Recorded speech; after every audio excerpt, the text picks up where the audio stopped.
বিশ্ববিদ্যালয়সমূহত এটা ডাঙৰ সমস্যা হ'ল যে বিশ্ববিদ্যালয় পাছ কৰি অহা ছাত্ৰ ছাত্ৰীৰ ৰাতি আগমন ই একেবাৰে মানি ল'ব নোৱাৰা কথা আৰু কোনো কাৰণতে বিশ্ববিদ্যালয়ত এক্স বৰ্ডাৰসকল বিশ্ববিদ্যালয়ৰ হোষ্টেলত যাব নোৱাৰে।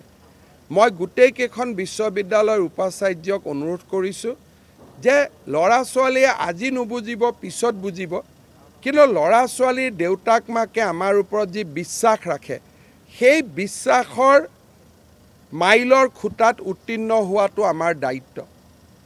অলপ ঘেৰাও হওক কোনো আপত্তি নাই, ধৰ্ণা হওক শ্লোগান হওক কোনো আপত্তি নাই। ক'ৰবাত যদি উপাচাৰ্যজনে চৰম ত্যাগ কৰিব লাগে তাকো কৰক, কিন্তু দেউতাক মাকে আমাৰ ওপৰত যি বিশ্বাস কৰি ল'ৰা ছোৱালীক হোষ্টেলত পঠিয়াইছে তাৰ লগত কম্প্ৰমাইজ হ'ব নালাগে।